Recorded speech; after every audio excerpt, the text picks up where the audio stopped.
शिक्षार्थियों नमस्कार। NIUS के स्टूडियो में मैं डॉक्टर श्वेता द्विवेदी आप सभी का स्वागत करती हूँ। आज हम कोर्स कोड 509 के प्रकरण भूगोल, इसके संप्रत्यय, उद्देश्य और प्रारंभिक स्तर पर इसके स्थान के विषय में बात करेंगे। इसमें हम सबसे पहले देखेंगे कि भूगोल का अर्थ क्या है। इसके पश्चात हम भूगोल की परिभाषाओं पर बात करेंगे। हम भूगोल की विशेषता पर बात करेंगे। इसके पश्चात उच्च प्राथमिक स्तर पर पाठ्यक्रम में भूगोल किस रूप में है इस पर बात करेंगे। तत्पश्चात हम भूगोल के अंतर्गत पढ़ाए जाने वाले जो विभिन्न पाठ्य बिंदु हैं उन पर बात करेंगे और अंत में प्रारंभिक स्तर पर भूगोल का क्या स्थान है हम इसकी बात करेंगे। तो आइए चर्चा शुरू करते हैं। जैसा कि हम सभी जानते हैं कि भूगोल जो शब्द है वह दो शब्दों से मिलकर बना है। इसमें पहला शब्द है भू, जिसका अर्थ होता है पृथ्वी, और गोल, जिसका कि अर्थ गोल से है, जो हम जानते हैं। यदि हम ज्योग्राफी शब्द को देखें तो यह दो शब्दों जियो और ग्राफी से मिलकर बना है, जो मूलतः ग्रीक भाषा के शब्द से बना हुआ है। इस ग्रीक भाषा के शब्द में जियो का अर्थ होता है पृथ्वी और ग्राफोस का अर्थ होता है वर्णन करना। तो इस प्रकार से हम भूगोल के अगर शाब्दिक अर्थ को देखें तो भूगोल का आशय उस शास्त्र से है जो पृथ्वी के धरातलीय सतहों का वर्णन करता है, अर्थात इस पृथ्वी का वर्णन करता है। यदि हम भूगोल शब्द की उत्पत्ति के बारे में देखें तो इस भूगोल शब्द का प्रथम प्रयोग जो यूनान के विद्वान हैं इरेटोस्थनीज, उन्होंने 3वीं शताब्दी ईसा पूर्व में भूगोल शब्द का प्रयोग किया था और भूगोल को धरातल के एक विशिष्ट विज्ञान के रूप में मान्यता दी थी। और उनके पश्चात हेरोडोटस तथा रोमन विद्वान स्ट्रैबो और उनके साथ टॉलमी ने भूगोल को एक निश्चित स्वरूप प्रदान किया। अब हम बात करें भूगोल की परिभाषाओं के बारे में। तो भूगोल की परिभाषाओं के क्रम में हम सबसे पहले जो परिभाषा देखते हैं वह रिटर है। और रिटर ने भूगोल को परिभाषित करते हुए कहा है कि भूगोल में पृथ्वी तल का अध्ययन किया जाता है जो कि मानव का निवास गृह है, यानी ये जो मानव और पृथ्वी के जो संबंध हैं उसके संदर्भ में भूगोल को परिभाषित किया है। इसी प्रकार जो ग्रीक के विद्वान टॉलमी हैं और उनकी यह परिभाषा बहुत ही प्रसिद्ध है कि उन्होंने भूगोल को परिभाषित करते हुए कहा है कि भूगोल वह आभामय विज्ञान है जो पृथ्वी की झलक स्वर्ग में देखता है। इस क्रम में हम स्ट्रैबो की परिभाषा देखते हैं और स्ट्रैबो ने बहुत ही विस्तार से भूगोल को परिभाषित किया है। वह भूगोल को परिभाषित करते हुए कहते हैं कि भूगोल एक स्वतंत्र विषय है जिसका उद्देश्य लोगों को इस विश्व का, आकाशीय पिंडों का, स्थल, महासागर, जीव जंतुओं, वनस्पतियों, फलों तथा भूधरातल के क्षेत्रों में देखी जाने वाली प्रत्येक अन्य वस्तु का ज्ञान प्राप्त कराना है। तो इस प्रकार से हम भूगोल को परिभाषित करते हुए यह कह सकते हैं कि भूगोल विस्तृत पैमाने पर सभी भौतिक व मानवीय तथ्यों की अंतर्क्रियाओं से उत्पन्न स्थल रूपों का अध्ययन करता है। भूगोल यह बताता है कि कैसे, क्यों और कहाँ मानवीय और प्राकृतिक क्रियाकलापों का उद्भव होता है और कैसे ये जो सभी क्रियाकलाप हैं वह एक दूसरे से अंतर संबंधित हैं। अब हम बात करते हैं भूगोल की विशेषता के बारे में कि भूगोल किस प्रकार का विषय है। भूगोल के अंतर्गत हम क्या करते हैं। तो भूगोल की सतह पर जो विविधताएं इसके भौतिक पर्यावरण के साथ साथ सांस्कृतिक पर्यावरण में भी विविधता लाते हैं और भूगोल का अध्ययन करते हुए हम पाते हैं कि भूगोल में अध्ययन किए जाने वाले जो कुछ परिदृश्य हैं वह अन्य जो परिदृश्य हैं उनके समान हैं और कुछ जो परिदृश्य हैं वह अन्य परिदृश्यों से अलग हुए हैं। और ये जो परिदृश्य हैं वो स्थान के हिसाब से बदलते रहते हैं, स्थान के अनुसार परिवर्तित होते रहते हैं। दूसरे शब्दों में हम यह कह सकते हैं कि क्षेत्र के आधार पर स्थलाकृति, जलवायु, मिट्टी, वनस्पति, प्राकृतिक और मानवीय संसाधनों तथा संस्कृति में परिवर्तन होता रहता है। और इस प्रकार से हम कह सकते हैं भूगोल की विशेषता के संबंध में कि भूगोल क्षेत्रीय विभेदीकरण का अध्ययन है। इसके अलावा जो हम भूगोल के माध्यम से दो या इससे अधिक परिदृश्यों के बीच औपचारिक संबंधों का पता लगाने का प्रयास करते हैं। तो भूगोल में अन्य कारकों के साथ साथ उन संबंधों का अध्ययन भी किया जाता है जो विभिन्नता के कारक हैं। हम उदाहरण के तौर पर देखें तो जनसंख्या घनत्व में विभिन्न स्थानों पर हम अंतर देख सकते हैं। दो स्थान की जनसंख्या जो है वह समान नहीं है। अगर हम जनसंख्या की भारत में ही तुलना करें तो जो हमारा पश्चिमी बंगाल है वहाँ से की जनसंख्या से जो हमारे पहाड़ी क्षेत्र हैं हमारे देश में, उनकी जनसंख्या में अंतर देखा जा सकता है। तो जनसंख्या की जो सघनता है, इस सघनता में जो विभिन्नता है, एक परिदृश्य के रूप में जो भौतिक लक्षण है हमारे जलवायु, मिट्टी, प्राकृतिक वनस्पति, जो हमारे वहाँ पे खनिज संसाधन उपलब्ध हैं, उनकी उपलब्धता के आधार पर, वहाँ कौन सा धर्म है उस धर्म के आधार पर, वहाँ की संस्कृति कैसी है उस संस्कृति के आधार पर, और लोगों की शैक्षिक स्तर की उपलब्धि के आधार पर यह जो जनसंख्या की सघनता में विभिन्नता है वह उस पर आधारित होती है। तो इस प्रकार से हम कह सकते हैं कि जो भूगोल है वह कार्य कारण या कारण प्रभाव के संबंधों का अध्ययन करता है। साथ ही हम भूगोल में कारणों को पहचानने का प्रयास करते हैं। भूगोलवेत्ता के द्वारा परिदृश्यों की व्याख्या कारण और परिणाम के संबंधों में की जाती है और मात्र यह अर्थ निर्धारण में ही सहायता नहीं करती, बल्कि भूगोल के माध्यम से हम पूर्वानुमान भी लगा सकते हैं। हम सभी जानते हैं कि यह जो संसार है वह गतिशील है, वह परिवर्तनशील है, और चाहे वह भौगोलिक दृश्य हो, भौतिक दृश्य हो, या वह कोई मानवीय परिदृश्य हो, यह दोनों ही परिदृश्य स्थिर नहीं है, बल्कि इनमें सतत रूप से परिवर्तन होता रहता है और यह गतिशील हैं। यह जो बदलाव की जो गति है, यह गति कभी तीव्र हो सकती है, कुछ परिप्रेक्ष्य में, कुछ जगहों पर यह गति जो है मंद हो सकती है, लेकिन कोई भी जो परिदृश्य है वह एक लंबे समय तक एक जैसा नहीं बना रहता है। और इस गतिशीलता और परिवर्तनशीलता का जो कारण है वो पृथ्वी का नित्य का परिवर्तन है। जो पृथ्वी है वह नित्य परिवर्तित होती रहती है, और जो मानव है वह पृथ्वी के साथ अपनी कुछ अंतःक्रियाएं करता रहता है। तो पृथ्वी की गतिशीलता और सक्रिय मानवीय संबंधों के आधार पर जो यह जो परिवर्तन है वह देखने को मिलता है। हमारी जो प्रकृति है वह मानव जो है उसके जीवन के जो विभिन्न पहलू हैं उनको प्रभावित करती रहती है, और इस चीज़ का प्रभाव जो है जो मानव भोजन के रूप में क्या लेता है, मानव के भोजन पर, उसके वस्त्र पर, वह कहाँ रहता है, उसका आवास कहाँ है, उस पर, उसके व्यवसाय पर हम देख सकते हैं। साथ ही मानवीय सत्ता जो है अनुकूलन और आधुनिकीकरण के माध्यम से प्रकृति का सामना करती है। इस प्रकार यह वैशिष्ट भूगोल के दूसरे पहलू हैं, और इस तरह से हम कह सकते हैं कि जो भूगोल है वह मानवीय सत्ता, उनके पर्यावरण के बीच के अंतःक्रियात्मक संबंधों का अध्ययन है। भूगोल की विशेषता के विषय में हम बात करते हुए ये कह सकते हैं कि जो भूगोल है वह परिदृश्यों के संबंध में क्या, कहाँ और कैसे का अध्ययन करता है।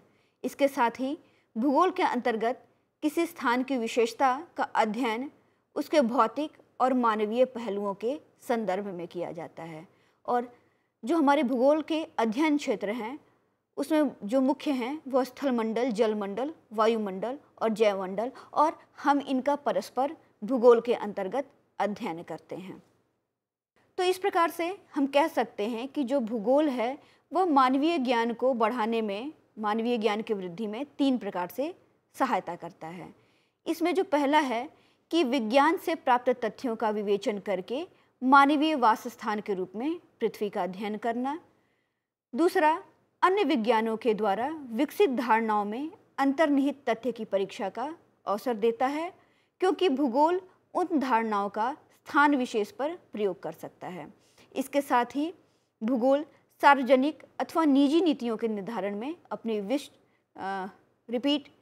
साथ ही भूगोल सार्वजनिक अथवा निजी नीतियों के निर्धारण में अपनी विशिष्ट पृष्ठभूमि प्रदान करता है, जिसके आधार पर समस्याओं का स्पष्टीकरण सुविधाजनक हो जाता है।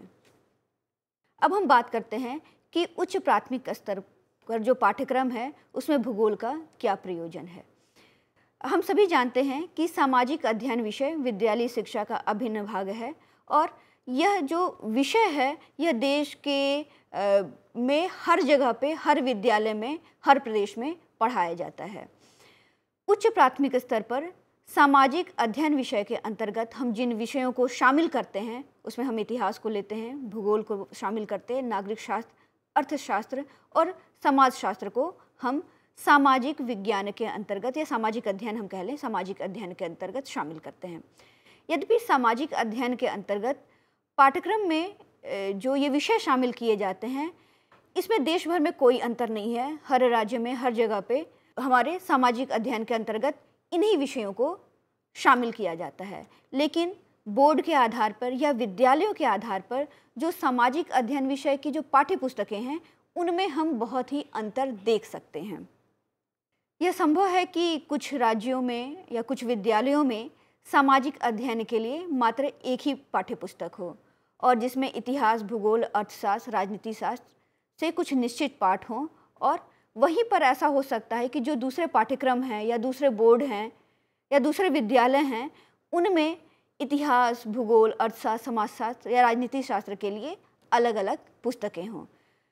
जैसा कि हम एनसीईआरटी के पाठ्यक्रम में देख सकते हैं कि सामाजिक जो अध्ययन है उसके अंतर्गत अलग अलग पुस्तकें जो हैं वो उच्च प्राथमिक स्तर पर शामिल की गई हैं।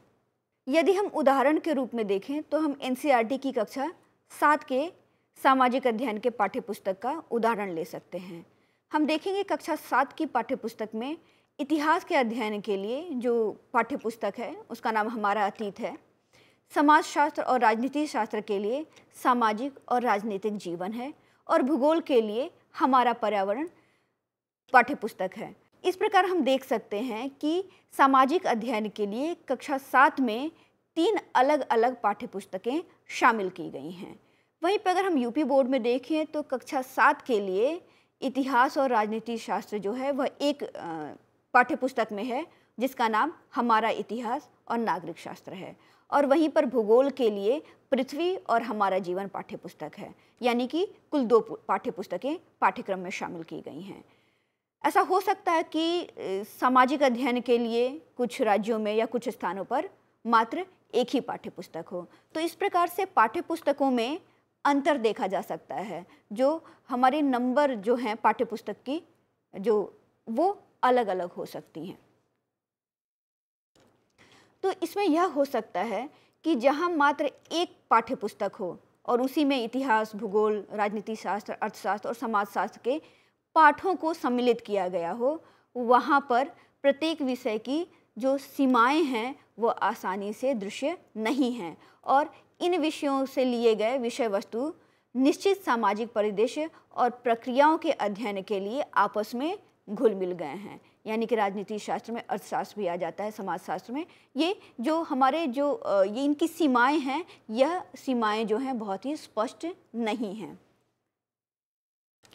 अब हम बात करते हैं कि भूगोल के अंतर्गत पाठ्यक्रम में हम कौन कौन सी चीज़ों को, कौन कौन से पाठ्य बिंदुओं को विद्यालय स्तर पे शामिल करते हैं, उनको पढ़ाते हैं। तो इस पाठ्यक्रम में भूगोल में हम पृथ्वी को, सौरमंडल और उसकी प्रणाली को, वायुमंडल, जलमंडल, स्थलमंडल, भूसतह, जलवायु, मौसम, प्राकृतिक एवं मानवीय संसाधन, क्षेत्रों, देशों और महाद्वीपों, आर्थिक गतिविधियों, वहाँ के लोगों के द्वारा की जाए कृषि, उद्योगों, परिवहन, संचार और जो विविध वैश्विक मुद्दे हैं और आजकल जो हमारे ऊपर जो संकट हैं उनका अध्ययन, जैसे जलवायु परिवर्तन, वैश्विक तापन जिसे हम ग्लोबल वार्मिंग कहते हैं, मरुस्थलीकरण, अल नीनो, जल संसाधनों, प्राकृतिक आपदाओं, गरीबी, बेरोजगारी और पर्यावरण क्षति जैसी समस्याओं को शामिल किया गया है। अब यहाँ पे एक प्रश्न होता है कि हम विद्यालय स्तर पर भूगोल को पाठ्यक्रम में क्यों पढ़ाएं, इसको शामिल किए जाने का प्रयोजन क्या है, भूगोल को विद्यालय के स्तर पर पढ़ाया क्यों जाता है और हमें इस विषय को पढ़ाना क्यों चाहिए। और भूगोल के पाठ्यक्रम के अंतर्गत जिन बिंदुओं को हमने सम्मिलित किया गया है उन बिंदुओं को पाठ्यक्रम में सम्मिलित करने के क्या उद्देश्य हैं। भूगोल को पाठ्यक्रम में सम्मिलित किया जाने के पीछे जो सबसे बड़ा तर्क है वह तर्क यह है कि जो मनुष्य है वो पृथ्वी का सबसे अधिक विवेकशील प्राणी है, जिसे हम होमो सेपियंस के रूप में जानते हैं। और वह जो मनुष्य है वह अपने और अन्य प्रकार के जीवों के निवास स्थल के रूप में पृथ्वी के बारे में जानने के लिए उत्सुक है, वह जिज्ञासु है। भूगोल के अध्ययन के द्वारा हम पृथ्वी और इसकी प्रणालियों के विषय में गहरी समझ प्राप्त करते हैं। साथ ही भूगोल के अध्ययन के माध्यम से जो विद्यार्थी हैं वो पृथ्वी को कौन कौन से मुद्दे प्रभावित करते हैं या पृथ्वी के कौन कौन से मुद्दे हमें प्रभावित करते हैं, इस तरह से उनको समझने के लिए तैयार होते हैं। इसके साथ ही भूगोल का जो ज्ञान है वह विद्यार्थियों को स्थानीय, राष्ट्रीय, अंतर्राष्ट्रीय या वैश्विक स्तर के राजनीतिक मुद्दों को समझने और उनकी आलोचना कर सकने की समझ देता है। साथ ही भूगोल के अध्ययन के माध्यम से विद्यार्थी पृथ्वी एवं मानव के बीच जो अन्योन्यासित संबंध है उसको समझ पाते हैं। साथ ही विद्यार्थी यह जान पाते हैं कि जो हमारा जीवन है वह कई प्रकार से हमारे परिवेश से प्रभावित होता है। साथ ही भूगोल का प्रकृति के साथ संबंध के साथ साथ पर्यावरण का हमारे जीवन में क्या महत्व है, इसके विषय में भूगोल हमको ज्ञान देता है। अपने आप को बनाए रखने में मनुष्य जो है आसपास के क्षेत्रों में जो भी संसाधन मौजूद हैं, जो उपलब्ध हैं, उन पर निर्भर होने को प्रवृत्त हो रहा है। हमें इन प्राकृतिक एवं मानवीय संसाधनों के वितरण को जानना जरूरी है, तभी हम अपना विकास कर सकते हैं, जिसे हम सस्टेनेबल डेवलपमेंट कहते हैं। इस क्रम में हमें क्षेत्र, राज्य और देश को वैश्विक संदर्भ में जानना आवश्यक है। हमें संवहनीय विकास के लिए विविध क्षेत्रों और देशों की अंतर्निर्भरता को समझना बेहद ही जरूरी है। भूगोल एक विषय के रूप में अंतर्राष्ट्रीय एवं वैश्विक समझ के साथ साथ हमारे दैनिक जीवन के लगभग जो प्रत्येक निर्णय हैं उनमें एक महत्वपूर्ण भूमिका निभाता है। जैसे आपदा प्रबंधन हो गया, या वस्तुओं के लिए कोई उचित बाजार चुनना हुआ कि किसी वस्तु के लिए कौन सा बाजार है वो सर्वोचित है। साथ ही जो परिवहन और संचार के साधन हैं उनकी क्या आवश्यकता है, उसके विषय में समझ जो हमको विकसित करनी है। संसाधन संरक्षण के प्रति जो हमें जागरूकता विकसित करने की आवश्यकता है और इन संसाधनों का संरक्षण हम किस तरह से कर सकते हैं, इसके लिए हमें भूगोल को पाठ्यक्रम में शामिल करना आवश्यक है। साथ ही भूगोल जो है हमें विभिन्नताओं का आकलन करने और लंबे समय में ऐसी विभिन्नताओं को उत्पन्न करने वाले कारकों को जांचने और अंतरिक्ष की जानकारी से सुसज्जित करता है। अतः सामाजिक विज्ञान के महत्वपूर्ण घटक के रूप में विद्यालयी स्तर पर भूगोल का अध्ययन करना आवश्यक है। हम जानते हैं और कि भूगोल जो है एक अंतर्विषयी या अंतरशास्त्रीय विज्ञान है, जिसका मूल उद्देश्य पृथ्वी के तल पर स्थित भौतिक एवं मानवीय तथ्यों का अध्ययन करना है। भूगोल भूतल का अध्ययन एवं विश्लेषण मानव के संसार के रूप में करता है। भूतल पर विद्यमान पर्यावरण की दशा तथा मनुष्य के मध्य होने वाली क्रिया प्रतिक्रिया और इससे उत्पन्न विषय की व्याख्या करना भूगोल का लक्ष्य है। इसमें प्राकृतिक तथ्यों एवं घटनाओं का अध्ययन मात्र यथार्थ रूप में ही नहीं बल्कि मानव का कल्याण किस प्रकार से हो सके, इस उद्देश्य से किया जाता है। अब हम बात करते हैं कि प्रारंभिक स्तर पर भूगोल का क्या स्थान है। तो प्रारंभिक स्तर को हम दो भागों में बांटते हैं। पहला जो है प्राथमिक स्तर और दूसरा जो है उच्च प्राथमिक स्तर। प्राथमिक स्तर या निम्न प्राथमिक स्तर जिसे हम कह देते हैं, उसे कक्षा 1 से 5 तक की कक्षाओं को हम उसमें शामिल करते हैं। और वहीं पर उच्च प्राथमिक स्तर पर कक्षा से रिपीट और वहीं पर उच्च प्राथमिक स्तर पर कक्षा 6 से कक्षा 8 तक की कक्षाएं जो हैं वो शामिल की जाती हैं। कक्षा 1 से लेकर कक्षा 5 तक भूगोल पर्यावरण अध्ययन का भाग होता है। उसमें भी कक्षा 1 और 2 पे उसे भाषा और गणित के साथ सम्मिलित कर लेते हैं और 3 से 5 तक पर्यावरण अध्ययन में होता है। अतः हम जब प्रारंभिक स्तर पर भूगोल के स्थान की बात करेंगे आज, तो कक्षा 6 से कक्षा 8 के संदर्भ में हम करेंगे। जैसा अभी मैंने कहा कि कक्षा जो प्राथमिक कक्षा है उसमें 1 और 2 में भूगोल जो है भाषा और गणित में पढ़ाया जाता है और 3 से 5 तक इसे पर्यावरण विज्ञान में पढ़ाया जाता है। और भूगोल को प्राथमिक स्तर पर स्थान देने की बात करें तो यह बच्चे को उनके आसपास के स्थान की जानकारी देने से हम भूगोल की शुरुआत करते हैं। और प्राथमिक स्तर पर जो भूगोल से संबंधित पूर्व प्राथमिक स्तर पर जो दिया गया ज्ञान है, उसी ज्ञान को क्रमशः विकसित करना चाहिए और किसी भी प्रकार का आकस्मिक परिवर्तन पाठ्यक्रम में नहीं होना चाहिए। अब हम बात करें उच्च प्राथमिक स्तर की, तो उच्च प्राथमिक स्तर के जो विद्यार्थी हैं उनकी शारीरिक और मानसिक शक्तियाँ अधिक परिपक्व और स्थायी हो जाती हैं। इस संसार के प्रति बालक की रुचि, उनका कौतूहल और भी बढ़ जाता है। विद्यार्थियों में अनुसंधान करने की जो ये प्रवृत्ति है वह तेज हो जाती है। विद्यार्थी वस्तुओं के विषय में जानकारी को एकत्रित करने में रुचि लेने लगता है। विद्यार्थियों में निरीक्षण करने की शक्ति भी बढ़ जाती है और वह प्रत्येक वस्तु को सही समझने की कोशिश करता है। बालक हर एक वस्तु को बहुत ही ध्यान से देखता है और उसको समझने की कोशिश करता है। इस क्रम में विद्यार्थी की स्मरण शक्ति में वृद्धि होती है और उसका मस्तिष्क जो है वह वस्तुओं को शीघ्र ग्रहण करने लगता है। इस समय वस्तुओं तथा अनुभव को एकत्रित करने में विद्यार्थी जो हैं वो लगे रहते हैं। प्रारंभिक अवस्था में अभिव्यक्त एकत्रित किए हुए विचारों को विद्यार्थी क्रम में रखने तथा विश्लेषण करने में अपनी बुद्धि का उपयोग करने लगते हैं। जो विद्यार्थी हैं इस समय कार्य कारण संबंधों को समझ पाते हैं और उनकी ज्ञान प्राप्त करने की जो भाषा है उसमें शीघ्र वृद्धि हो जाती है। उनको संसार की विशालता, विभिन्नता तथा सौंदर्य के विषय में जानने की भावना होती है। तो इसमें अध्यापक को चाहिए कि भूगोल के विषय के माध्यम से वह कौतूहल की जो भावना है उसको उत्साहित कर छात्रों में आध्यात्मिक तथा नैतिक शक्तियों का भी विकास करें। अगर हम राष्ट्रीय पाठ्यचर्या की रूपरेखा को देखें तो उसमें भी भूगोल के उद्देश्य कुछ दिए गए हैं और जिनके आधार पर ही हमें उच्च प्राथमिक स्तर पर विद्यार्थियों का जो पाठ्यक्रम क्या होना चाहिए उसको निर्धारित करना चाहिए। तो आइए इसमें हम उद्देश्यों को पहले देख लेते हैं।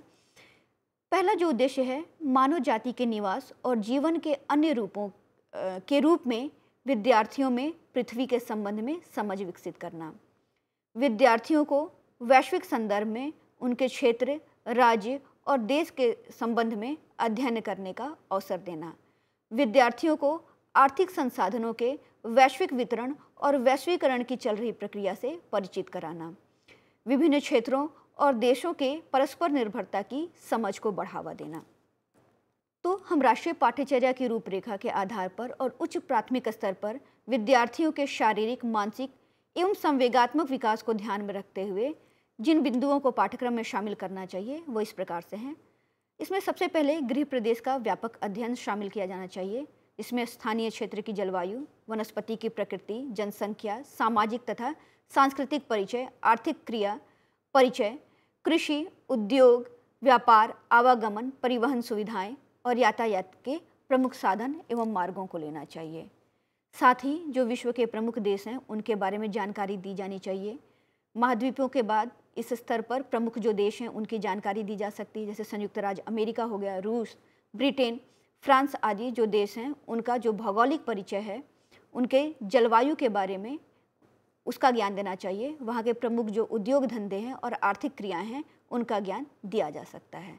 साथ ही जो एशिया के प्रमुख देश हैं जैसे चीन, Japan, Myanmar, Thailand, Pakistan, Sri Lanka, Bangladesh और जो अरब देश हैं, साथ ही अफगानिस्तान, इनका जो है भौगोलिक परिचय, एशिया महाद्वीप में भारत की क्या स्थिति है और अन्य देशों के मध्य यातायात तथा परिवहन के साधन तथा सुविधाएं क्या हैं, इसकी हम जानकारी इस स्तर पर दे सकते हैं।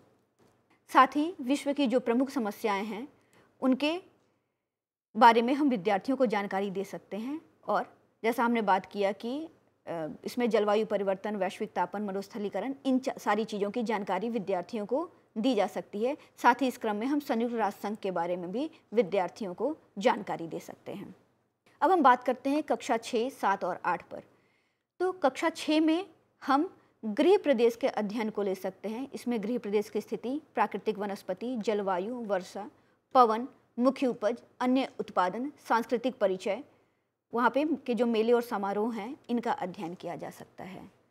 इसके साथ ही हम भारत के भूगोल को ले सकते हैं। इसमें भारत की स्थिति और विस्तार, प्राकृतिक विभाजन, ऋतु एवं मौसम, जलवायु, वनस्पति, सिंचाई के साधन, आवागमन के साधन, कृषि तथा अन्य उत्पादन, जनसंख्या, खनिज संपत्ति, व्यापार एवं उद्योग धंधे, साथ ही अन्वेषण कथाओं को हम रख सकते हैं। प्रायोगिक कार्य भी बहुत ही इसमें महत्वपूर्ण है और इसमें हम भारत का रंगीन जो मानचित्र है उसका अंकन, दिशा, दूरी, नदी, पर्वत, तटीय क्षेत्र आदि का प्रदर्शन, ग्लोब का अध्ययन और मौसम निरीक्षण आदि को हम इसके अंतर्गत शामिल कर सकते हैं। अब हम बात करते हैं कक्षा 7 की। इसमें हम एशिया का भूगोल ले सकते हैं। इसमें एशिया महाद्वीप की स्थिति जो कि भारत के संदर्भ में होगा उसको ले सकते हैं। धरातल, जलवायु, क्षेत्रफल, वनस्पति, महासागर और जनसंख्या को ले सकते हैं। इसके साथ प्राकृतिक भूगोल के अंतर्गत हम पृथ्वी की दैनिक तथा वार्षिक गतियों, पर्वत तथा अन्य स्थलाकृतियों, अक्षांश देशांतर का ज्ञान और उसका उपयोग, समय, अंतर्राष्ट्रीय समय रेखा, विभिन्न प्रकार के वन, मिट्टी, प्रमुख खाद्य तथा अखाद्य फसल, खनिजों का उत्पादन, वितरण एवं प्रयोग को लेते हैं। प्रायोगिक कार्यों में हम मौसम निरीक्षण, रिकॉर्डिंग, एशिया का रंगीन मानचित्रांकन तथा वितरण मानचित्र तैयार करना को रख सकते हैं। अंत में हम बात करते हैं कक्षा 8 की। कक्षा 8 में प्राकृतिक भूगोल के अंतर्गत हम सौर मंडल के विषय में जानकारी दे सकते हैं। इसके साथ ही वायुमंडल का ज्ञान, पर्वत, पठार, मैदान की उत्पत्ति, जलमंडल परिचय तथा समुद्री धाराएं, भूकंप, ज्वालामुखी उद्भेदन, नदी, पवन एवं हिमवाह द्वारा निर्मित स्थलाकृतियाँ, भूगर्भीय परिवर्तनकारी शक्तियों से विद्यार्थियों को परिचित करा सकते हैं। विश्व भूगोल का परिचय हम दे सकते हैं और इसके अंतर्गत हम स्थलमंडल तथा जलमंडल का वितरण, जलवायु विभाजन, प्राकृतिक वनस्पति, वर्षा, पवन कटिबंध, कृषि उत्पादन, खनिज उत्पादन, यातायात एवं परिवहन, आयात निर्यात, मुख्य व्यापारिक मार्ग, जनसंख्या, ऐसी सारी चीज़ों का अध्ययन कर सकते हैं। प्रायोगिक कार्य के अंतर्गत विद्यार्थियों को विश्व का मानचित्र बनाना, भौगोलिक तथ्यों को मानचित्र में प्रदर्शित करना, भौगोलिक यात्राएं एवं सर्वेक्षण कार्य, स्थलाकृतिक प्रतिरूप का निर्माण, यह कार्य जो है विद्यार्थियों को कराया जा सकता है। तो इस प्रकार से आज के चर्चा के दौरान हमने भूगोल के अर्थ के बारे में बात की, भूगोल की विभिन्न परिभाषाओं पर बात की, प्रारंभिक स्तर पर भूगोल का क्या प्रयोजन है उसकी बात की, पाठ्य बिंदुओं और भूगोल के स्थान की बात की। हमने देखा कि भूगोल वह विज्ञान है जो मुख्य रूप से पृथ्वी और मानव के अंतर संबंधों का अध्ययन करता है।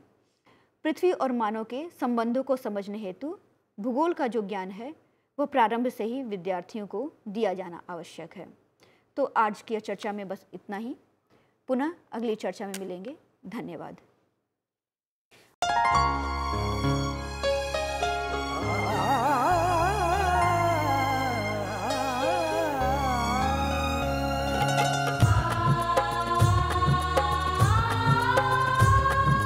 जीवन ये प्रकाशित करने, राहों को आलोकित करने,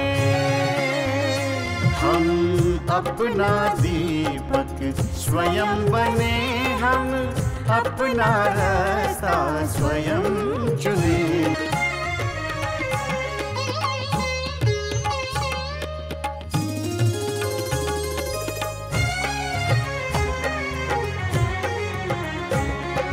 धन साधन समय की सीमा से विद्यालय जो मुक्त हो, धन साधन समय की सीमा से विद्यालय जो मुक्त हो। कभी पढ़े हम कहीं पढ़े वे विषय के